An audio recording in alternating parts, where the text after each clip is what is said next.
Welcome everyone to the SCG Latin America Regional Advisory Committee Technical Webinar Series, Geophysics for Today and Tomorrow.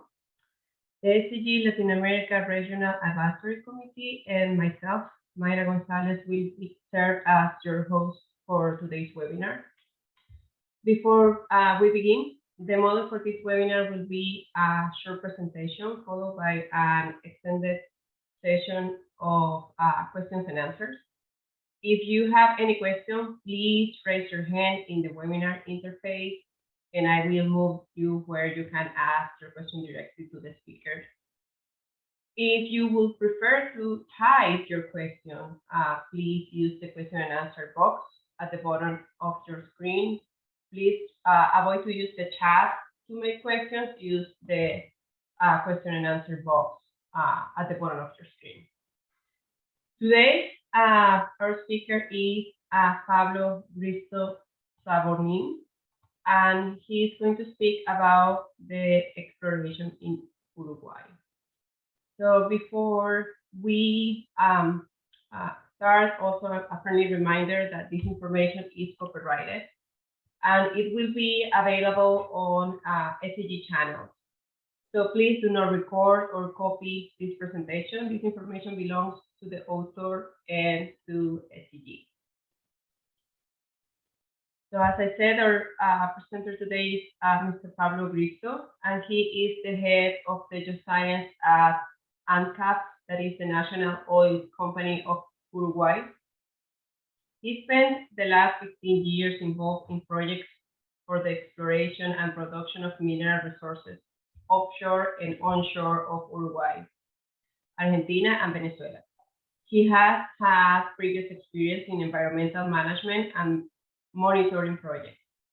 Pablo studied chemical engineering at Universidad de la República Uruguay.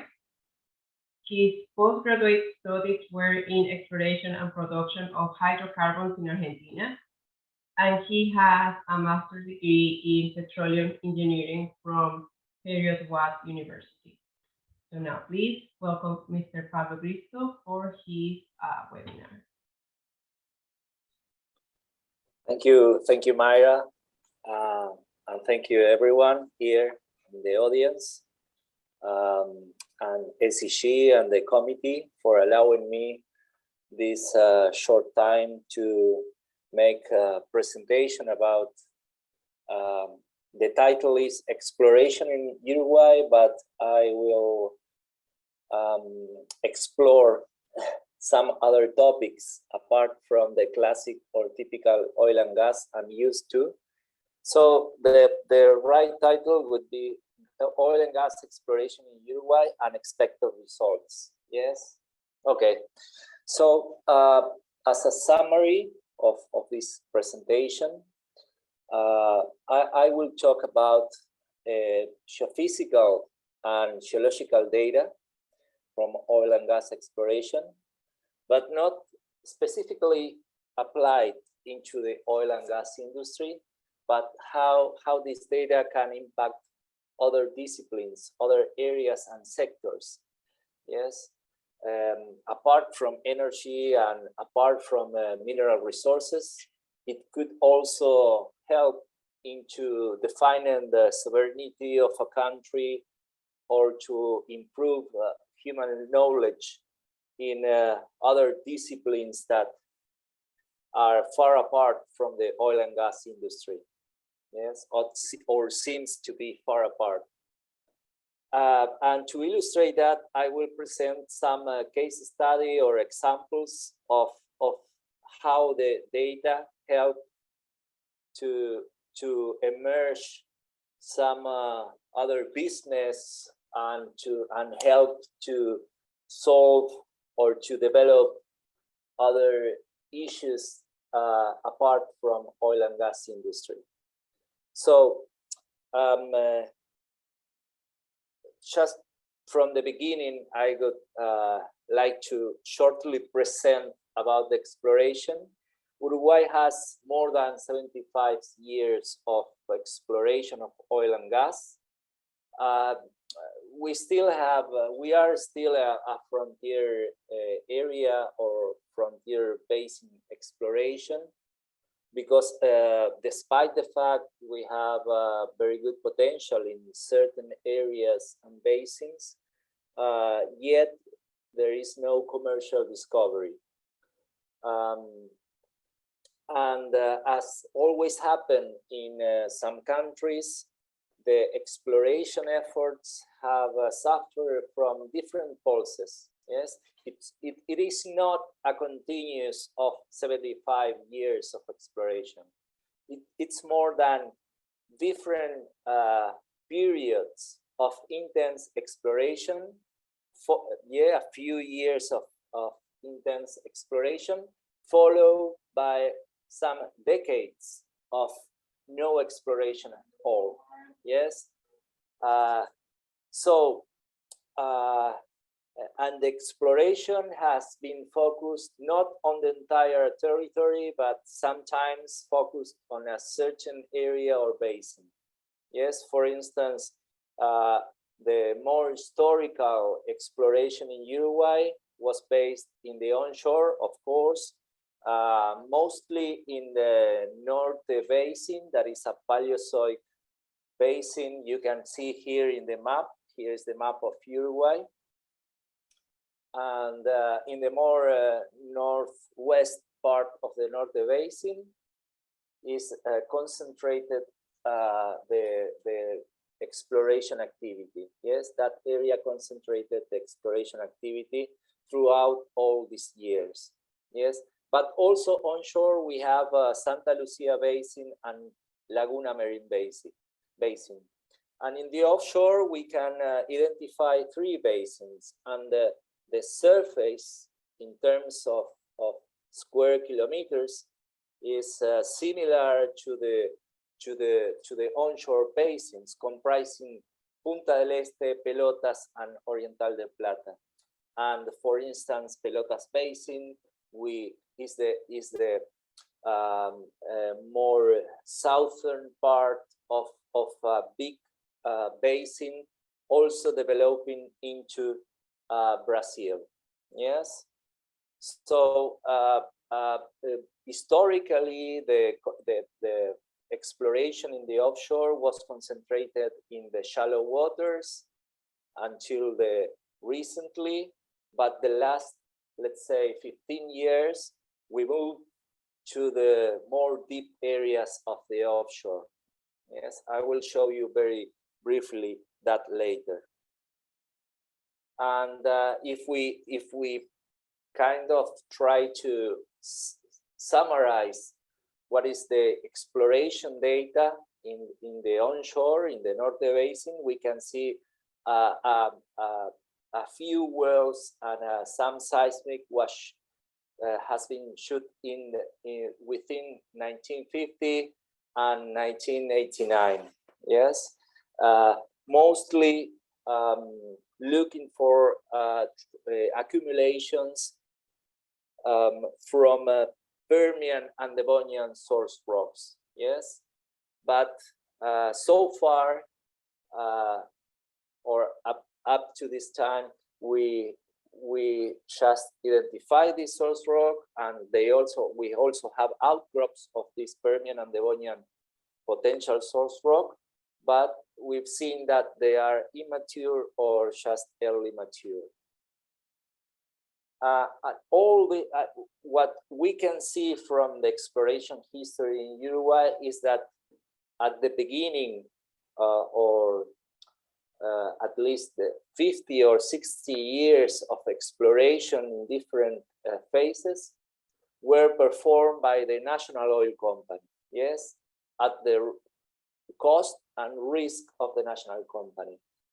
Around 2007, 15 years ago, we tried another approach, is for the oil companies to have all the cost and risk of exploration. And we have been quite successful on that approach that I will show. But coming back to the Norte Basin, we can see here exploration until 1989, and the last 15 years, a few stratigraphic and exploration wells were drilled also, some more seismic, and surface geochemistry, a lot of exploration, geophysical and geological data. Yes, and we've seen in these last years, and we have find that some cores with oil stains, a few shows in the last well drilled. So some expectations of source rock maturation at certain areas of the basin. Yes. So you can see here from this map to this map that we moved from the north to the south of the basin, or the center of the basin. Yes. Santa Lucia Basin, not much since 1979, 13 wells, some seismic and gravity data, but so far we don't see much potential of accumulations here in this basin,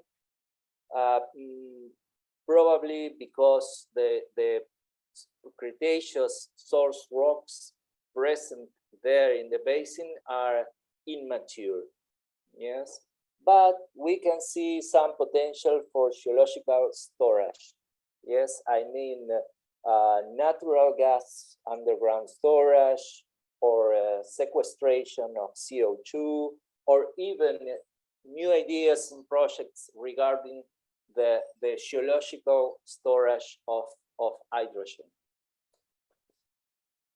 Offshore basins is where the last 15 years has received much, or the companies paid much more attention. So we see here a map of the situation we had around 2002, a lot of 2D seismic in the shallow areas, just 2 wells. But later on, in the last 15 years, major companies were awarded areas and shoot 3D seismic. They acquired electromagnetics and even total drilled 1 well in deep waters. And something curious about this is that we still have the world record for the Raya well in this area. You can see here in the map is a light blue area. Yes, the Raya well drilled at 3,400 meters of water depth. So it is still a world record. So we have a lot of information, much more information in the offshore than in the onshore basins, and that allows us to assess the prospective resources. We have identified around 60 leads and prospects, and we have assessed in the last years around 20 of these leads and prospects that together sum up around 20,000 million barrels of oil equivalent. Some of the leads and prospects are more gas prone, some others are oil prone, but most of them are related to stratigraphic traps in the Cretaceous. But we also have some prospect and leads in other sequences in the Tertiary and also in the Paleozoic. Yes, and a few, not much, but a few of structural traps as well. So from an oil and gas perspective, I think offshore Uruguay and deep offshore probably is the most prospective right now. So all this activity in the 75 or more than 75 years of exploration is is related to an effort or an investment effort, mostly from oil companies.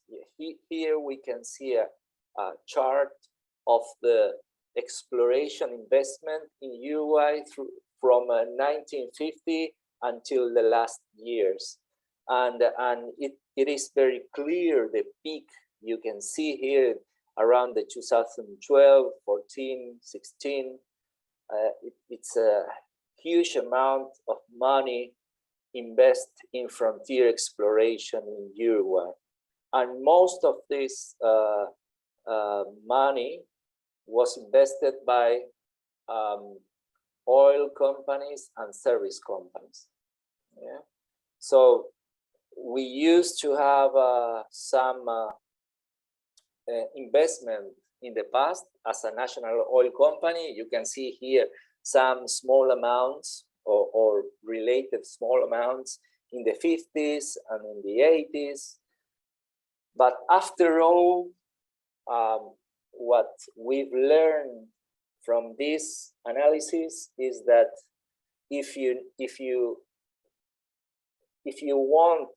need frontier exploration for your country, you need to convince and attract oil companies to invest their risk money, yes, their money at risk, and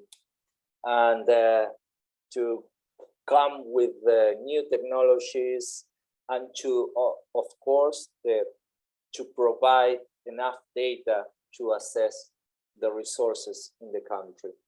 Yes, that is a lesson learned from the last 15 years in Uruguay.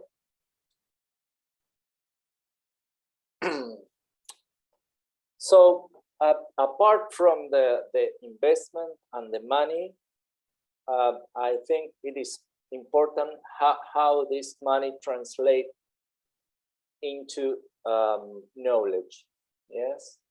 So we know that oil and gas companies invest in the exploration and they produce data.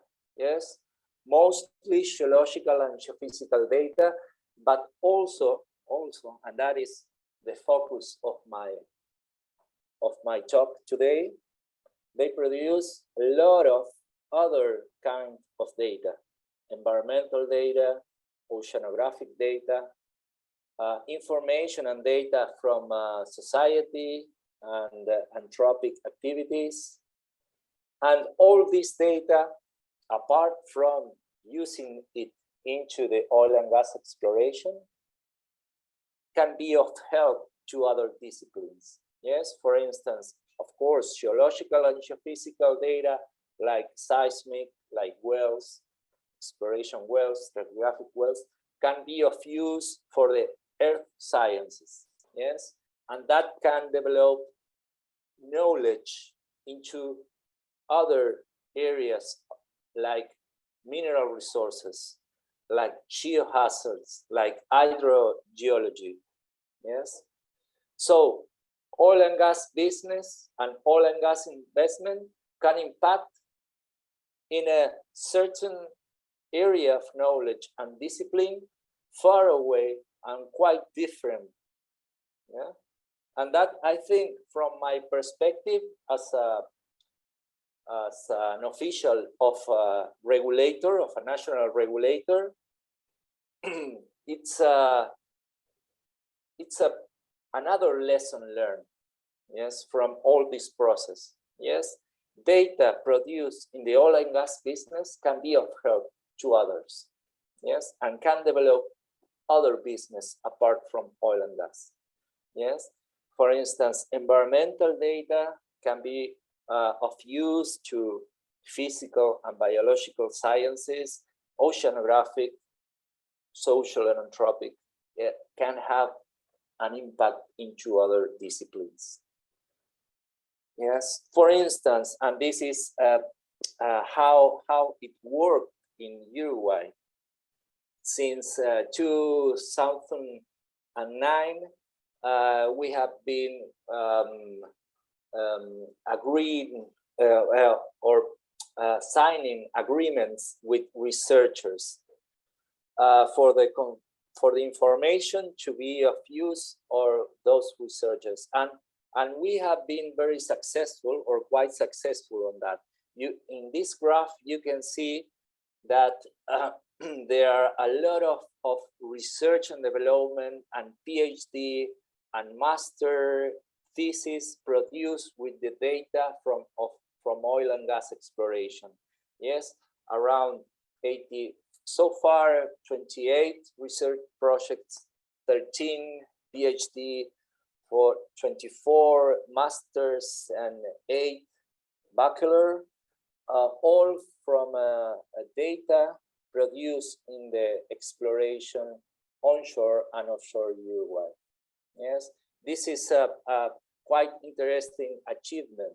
Yes, because if we hold the data, we as a regulator in Uruguay preserve and this data that has a strategic and commercial interest, but also, and so it's confidential data, but we open the data for this kind of research and academic projects. But also, this is one impact. I think it's in terms of the population or academic population in Uruguay, all these master and PhD theses are relevant in Uruguay. Maybe not in Brazil, but in Uruguay with 3.5 million population, it's quite relevant and useful. But it also had an impact into other disciplines, and I will show you right now. Yes, I will show you a few case studies of the impact of oil and gas data into the assessment of groundwater resources, on the extension of the continental shelf, on the knowledge of the environment, on the assessment of the geothermal energy potential, and also the potential for offshore wind installation. Yes, quite different and far apart disciplines from the oil and gas.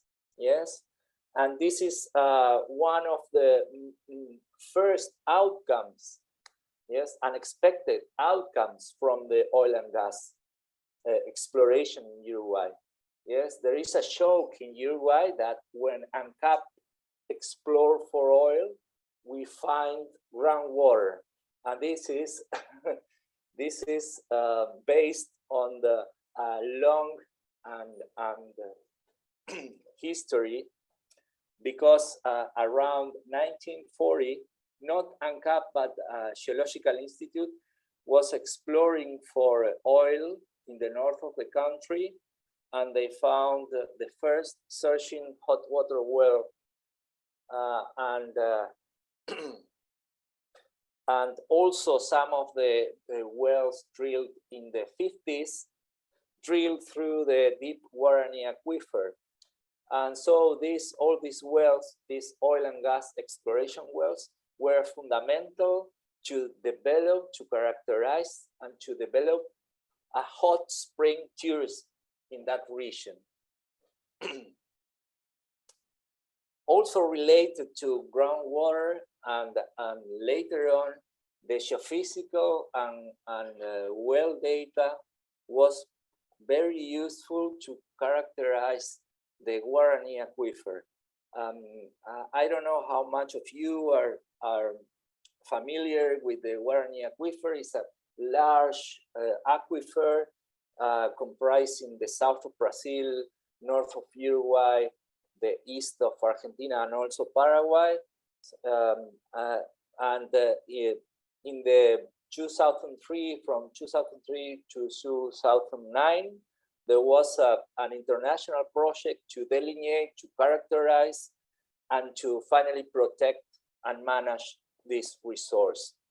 And the interesting thing is that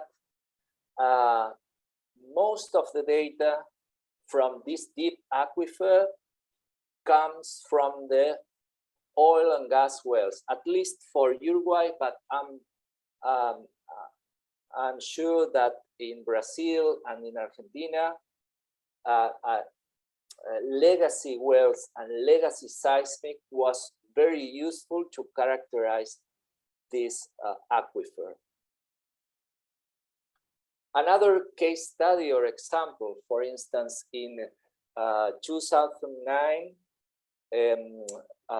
Uruguay submitted to the United Nations a claim to extend the limits of the continental shelf.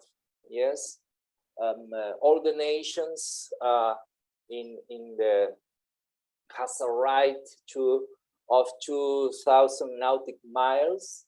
Yes, that's the exclusive economic zone usually, but there was this opportunity to extend the limits of the continental shelf. And in 2016, that commission from the United Nations recommended the extension to around 350 nautic miles. And this recommendation was ground-based mainly in seismic data. Yes, so the show here is that we gain a lot of territory. Uruguay extended the territory without shooting any bullet, but shooting seismic. Yes, that's the technical main reason. And most of these lines you can see here in this map are not so clear, but are pink colored lines that represents the seismic lines used to support the claim of Uruguay.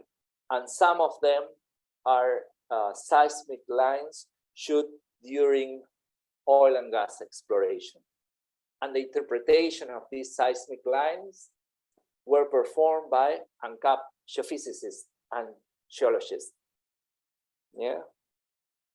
So it's kind of geophysicists and geologists of ANCAPs were the soldiers of this war to gain some territory in the economic zone.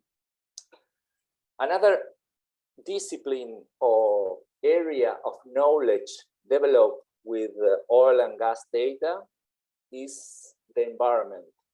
Yes, you also may know that to perform exploration of oil and gas, you need to produce environmental data. Yes, no matter if you work in the onshore or in the offshore, you need to take samples, you need to analyze samples, you need to make observations, and usually you need to submit a permit or a license, an environmental license. And doing so, the oil and gas companies, what are doing? They are producing data, they are producing information, and probably novel information, because oil and gas projects develops usually in areas, in remote areas, in areas without any or with very a few activities performed. So the environmental data produced by oil and gas companies is crucial to understand the environment in certain regions. In fact, in Uruguay, the oil and gas exploration projects were focused on deep waters of the offshore and in areas where very sparse and very few environmental data were available. So we started with a desktop environmental baseline study.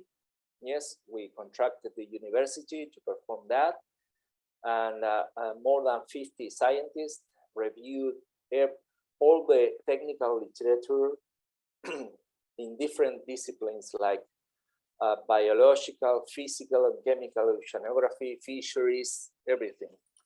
And they produced the first desktop environmental baseline for the economic zone, for the exclusive economic zone of Uruguay. And we published that. That is available on our website.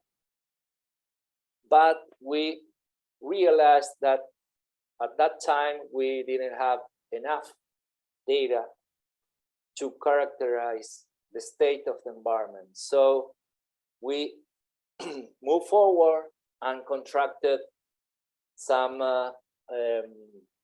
environmental baseline studies.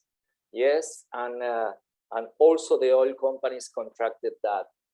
And there were conducted some surveys in 2014 and 2016 that acquired additional data to support the exploration. Yes, but as I mentioned, this environmental data is not only useful for oil and gas business, but for everything we would need to develop in the offshore in the future.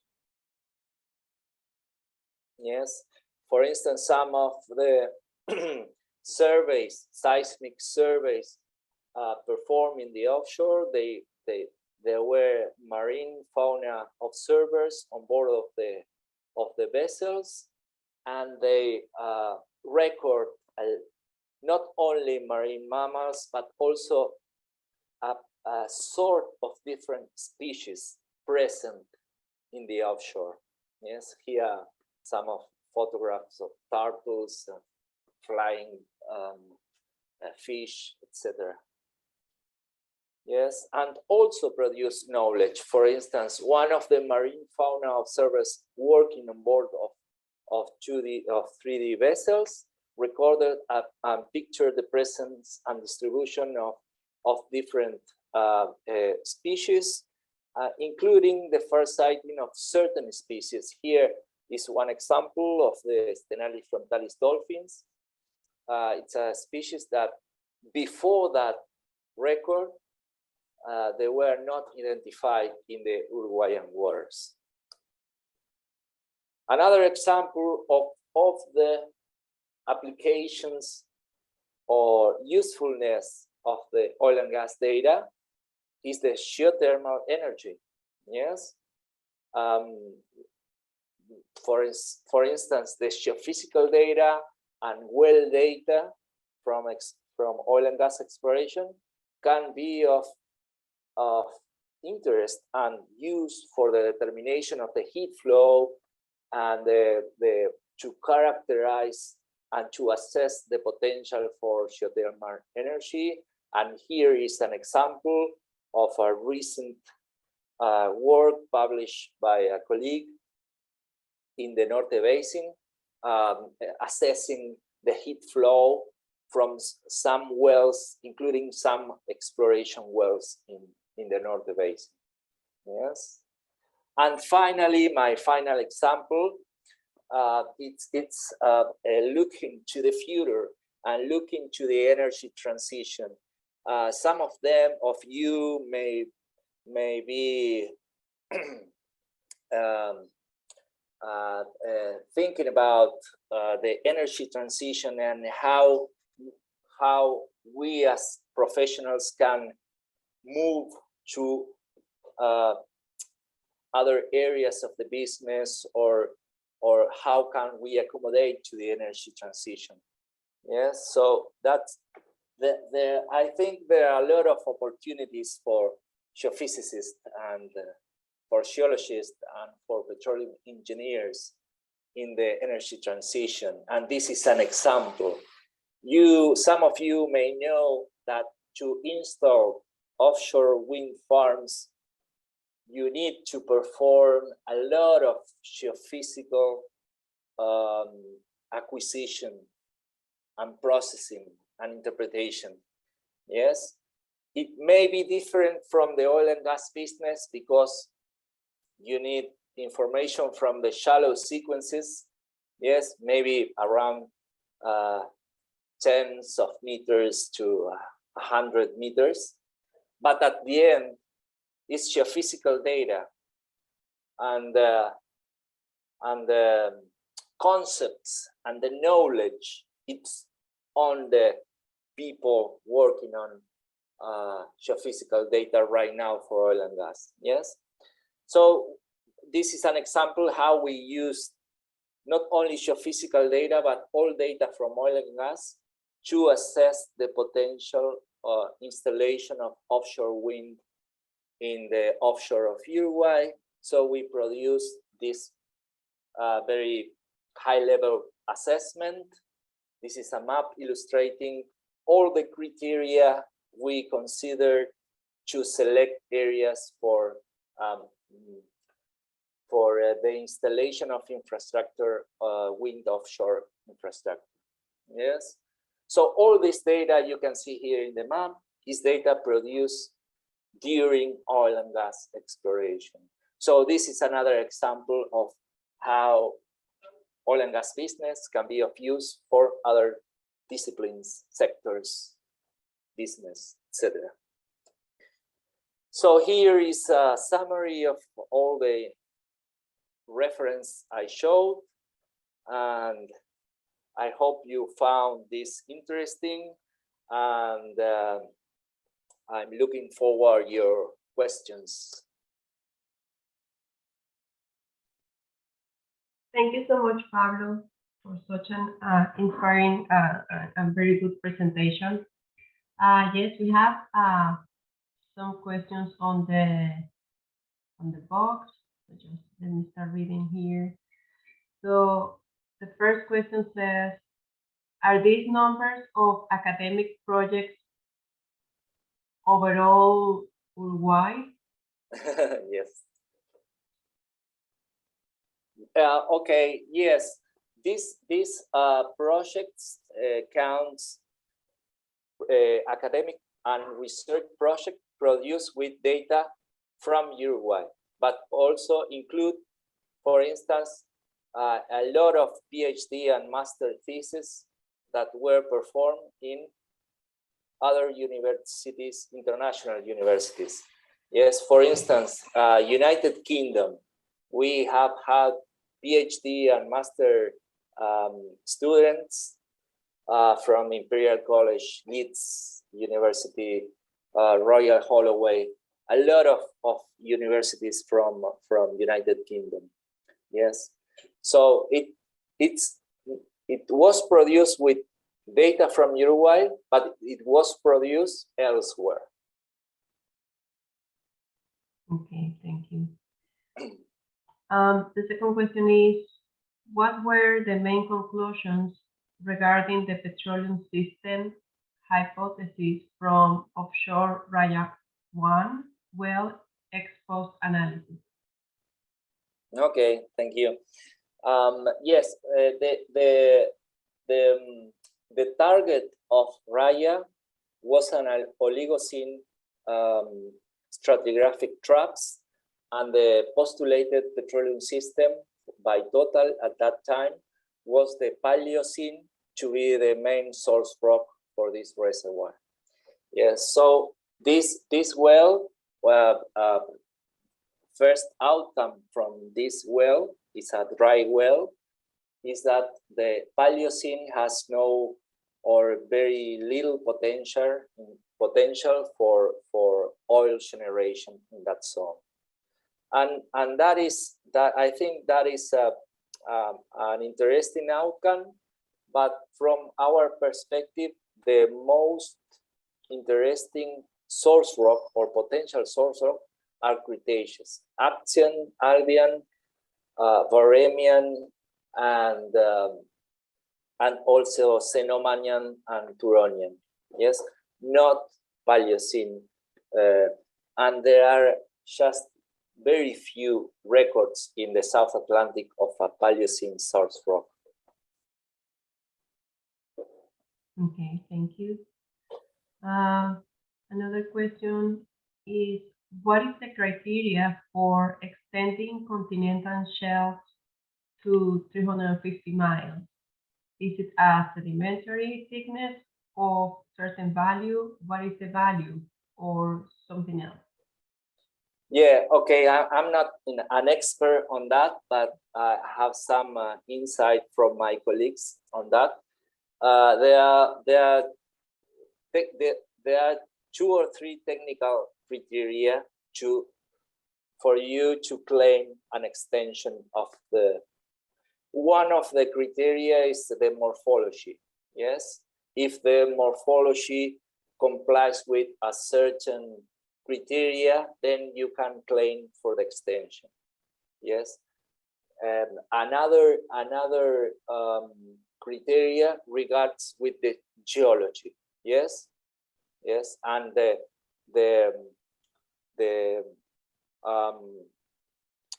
extent of the continental crust, etc. Yes, it's more a geological criteria. But I'm not an expert on that. I can provide you with the contact of my colleagues working on that. Yeah, and actually the next question is, in the same topic, it says that, are any other economical implications of extending shelf to 350 miles besides oil and gas exploration? Yeah, currently there are no other effects or implications right now.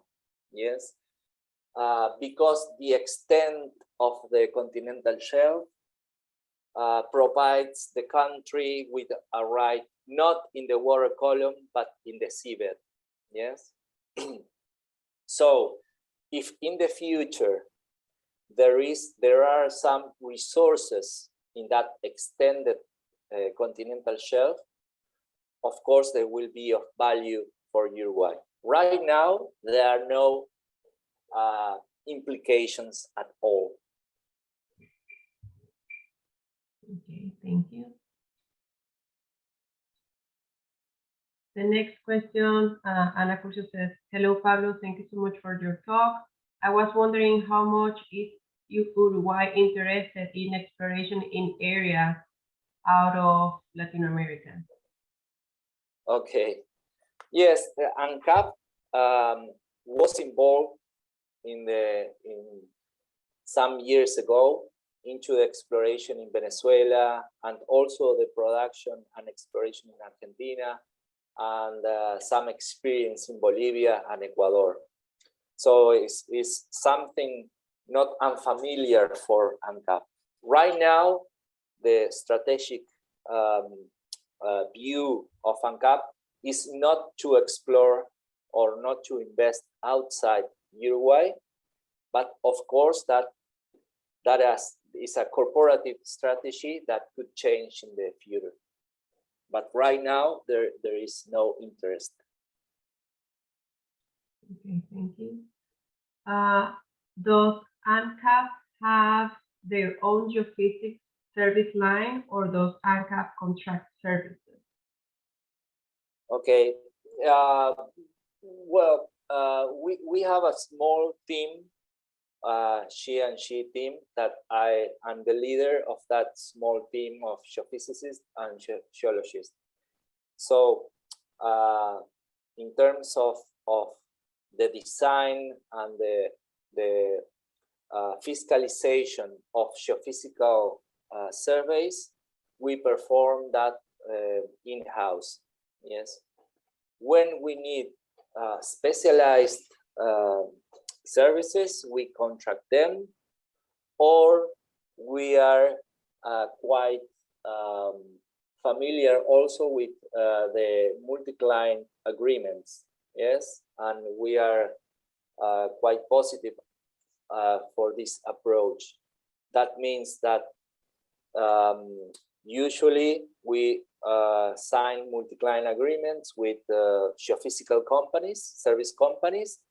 We provide the data and they provide the technology and the human resources to process 3D or 2D seismic, for instance. Yeah, so it depends on project by project. Okay, thank you. Next question is from Victor Ahahi, and he's asking, what do you mean by offshore wind? Yes, Yes, offshore wind is the generation of energy from wind in the offshore. Yes, there's a huge interest, mostly in the North Sea right now, and a lot of investment because it's renewable energy, and the some oil companies are also investing in offshore wind, like Equinor, like BP, like Shell. They are investing a lot of money on that. Thank you. How many, Ana Curcia, how many universities offer geophysics career in Uruguay? Okay, there are no professional career in geophysics in Uruguay. Yes, some of the geophysicists in Uruguay are geologists with some experience and training in geophysics. Some other come from the engineering side. Yes. So, but there is not a specific career in geophysics. Yeah. Okay, thank you. Someone asked, I think this small number because limit seismic and well data. I'm not sure what exactly what we were talking when the person made the comment. Next one will be, what are the most, this one is from Mr. Egorov. What are the most recent oil and gas exploration activities offshore in Argentina and Brazil that you are aware of that might provide insight to offshore in Uruguay? Yeah, for sure. We follow up the exploration in the neighboring basins in Argentina and Brazil, but also in the conjugate margin of South Africa and Namibia. So it's very important for us to follow up that. And we are quite aware of the seismic exploration that is being carried out in the Salado Basin in Argentina and Colorado Basin, that are neighboring areas of Uruguay, but also with a similar genesis and a lot of analogies, but also recent exploration and drilling in Namibia side. Yeah, so that is very important. In particular, because we have a very few wells, only 3 wells in an area of 125,000 square kilometers. You can imagine that we don't have enough well data to really assess the potential of the offshore. Yes, the same happens for the Norte Basin, that is the Paraná Basin in Brazil, for instance. There are a few companies exploring in the Paraná Basin in Brazil, and we follow up that also.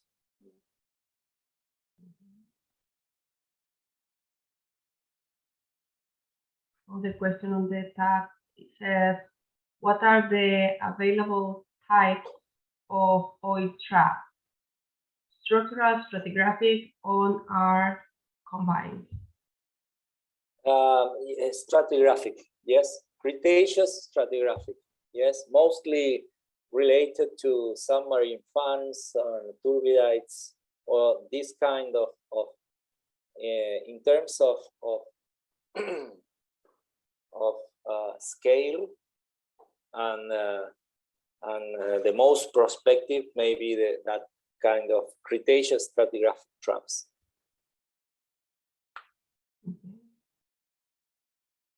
I have just one more question. What is your input on the carbon sequestration what is the strategy that ANCAP has for the net zero strategy that all the rest of the oil companies have already explored? Well, we as a hydrocarbon company and a downstream company, we have quite a few emissions of greenhouse gases, including CO2. It's not the most important in Uruguay. Yes, in Uruguay, the oil and gas, sorry, the oil and gas industry is not the most important in terms of emissions. Capture and sequestration of CO2 is a possibility. I already mentioned that in the Santa Lucia Basin, but we are just exploring that option. We don't have any real project right now. And another question that I actually have is, what do you think about the future of the exploration? What do you think that would be the major trend on all these opportunities that you said for the geophysicists? Of the geophysics, what do you think that would be the main trend for the exploration? Well, we've seen the last 2 years, we've seen some companies that abandon the frontier exploration and concentrating into certain areas, certain mature areas. That is not a good news for Uruguay, because we are still a frontier exploration area. We've seen also some of the oil companies, and particularly the European major companies, moving towards the production of renewable energy. Yeah. So what I can suggest to my colleagues is to track everything, yes, and to maybe there is not now, but there is an opportunity for career recycling in the near future. Yes, there will be, I think there will be work for the typical or classical geophysical and geological professionals in the industry. But there will also be some opportunities in other new areas, for instance, renewable, offshore wind, etc. Okay. Thank you so much. We don't have more questions in the box. No one, I think that everyone used that method. No one raised their hand. Any final comments that you want to give, Pablo, before we adjourn? Just thank you very much, and I hope you enjoyed the talk. And you already have my contact. Please provide it to anyone that would like a few more details on what I talked today. Thank you very much for you and Anna and all the audience. Of course, there are some friends in here. I'm not going to say hello for anyone in particular, but thank you for attending. Okay, no, thank you. Actually, we have one more question. It says, any helium or hydrogen exploration production potential in Uruguay? Not so far. Not so far. Yeah. Okay. And Abelardo says, thanks, Pablo. And can I have the email? I think that we can provide your information if it's okay with you. Yeah, I can write it here. Here. Okay, he just wrote it on the chat, and a lot of people say thank you and that they appreciate your talk. And Thank you so much, Pablo. This was amazing and very, very interesting topic to talk. Thank you everyone for attending and see you in our next webinar, hopefully in next year. So this was our last webinar so far for 2021. So thank you everyone for attending and have a great rest of the day or evening. Thank you. Okay. Abelardo, muchas gracias, Pablo. Muy buena experiencia trabajando con el personal de ANCAP en Venezuela en la Faja del Orinoco. Sí. Excellent. Thank you, everyone. Bye. Thank you.